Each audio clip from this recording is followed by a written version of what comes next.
नमस्कार, मेरा नाम भावना सिंह है और मैं पूर्वी नाथ नगर ज्वालापुर हरिद्वार में रहती हूँ।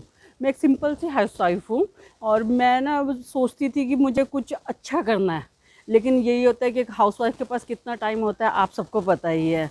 तो इसी तरह के हमारे ही मोहल्ले में एक कूड़े के साथ है ना, कुछ लड़के हमारे साथ में आए। उन्होंने हमसे मेरा नाम पूछा, फिर मैंने पूछा कि आप लोग कर क्या रहे हैं, क्योंकि हम किसी से भी नॉर्मली ना, हम किसी को भी एकदम ऐसे मतलब अपने बारे में नहीं बताते।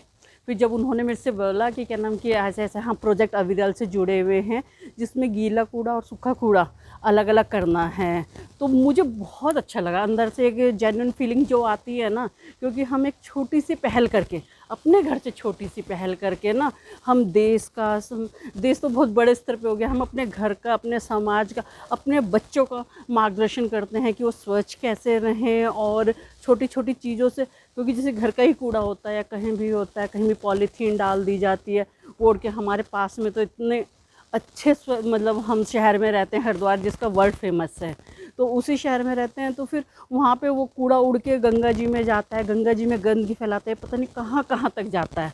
तो इस कूड़े को हमें ना अलग अलग करके, ये तो गंगा जी की सफाई में, देश की सफाई में हम अपना बहुत छोटा सा योगदान देते हैं। तो इसीलिए मेरी तो आप सभी से अनुरोध है कि जितना हो सके ये छोटे छोटे काम करके, क्योंकि हम बड़ा सुधारना चाहेंगे वो नहीं सुधरेगा हमसे, लेकिन हम अपने घर से एक छोटी सी चीज़ की शुरुआत तो कर सकते हैं ना, जिसमें मेरे ख्याल से किसी को भी कहीं पर भी कोई दिक्कत नहीं होती और होनी भी नहीं चाहिए। शुरू में हमें अपनी आदतें सुधारने में या फिर वो थोड़ी सी दिक्कत आएंगी, या अपने बच्चों को हमें समझाने में दिक्कत आएगी, लेकिन जब ये एक आदत में हो जाएगा ना, तो एक नॉर्मल चीज़। बहुत सारे लोग मैं मुझे वीडियो देख के सोचेंगे कि हमें ये सब चीज़ें क्यों करनी हैं, लेकिन इसकी छोटी सी चीज़ के फ़ायदे कितने हैं ये आप सोचोगे तो ना आप खुद हैरान रह जाओगे। क्योंकि अगर हम ये सूखा कूड़ा, गीला कूड़ा, या ये जो थर्ड चीज़ होती है जिसमें ब्लेड के वगैरह, जो कांच के गिलास वगैरह टूटे हुए आ जाते हैं, तो इन सबको अलग करने के फ़ायदे देखो। क्योंकि जो सूखा कूड़ा होगा उससे किसी को रोज़गार मिल जाएगा, क्योंकि वो प्लास्टिक पॉलीथीन वगैरह वो बेचेगा, भले बड़े स्केल पे नहीं, लेकिन एक छोटे स्केल पे उस कबाड़ी को रोज़गार मिल जाएगा, उसके घर में 2 पैसे आएंगे। सेकेंडली चीज़, गीले कूड़े की बात हो जाती है, तो गीला कूड़ा है, इससे ना गीले कूड़े से रहेगा तो जैसे साफ़ सुथरा है, वो सब्जियों वगैरह का छिलक हो गया तो ये गाय खा लेगी, और जो वैसा जैसे चाय की पत्ती हो गया या घर में वेस्ट हो जाता है तो वो सबसे खाद बन जाएगा, तो उसका यूज आएगा जो पर्यावरण को नुकसान नहीं देगा।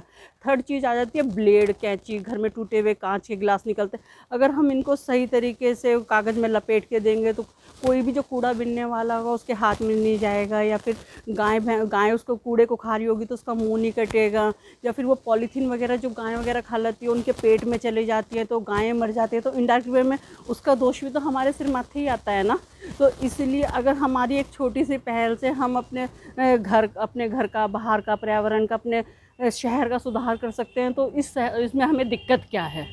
और ये छोटी सी मदद करके ना हम अपने आसपास का सबका सुधार कर सकते हैं। तो मेरा आप सभी से, पूरे हरिद्वार वासियों से निवेदन है कि आप थोड़े अपने घर से शुरुआत करें, क्योंकि हम अपने को दूसरों को सुधारने से कुछ नहीं होता, हम अपने आप को सुधारें। क्योंकि अगर हम अपने आप को सुधारेंगे ना, तो हमें किसी दूसरे को कहने की ज़रूरत नहीं पड़ेगी।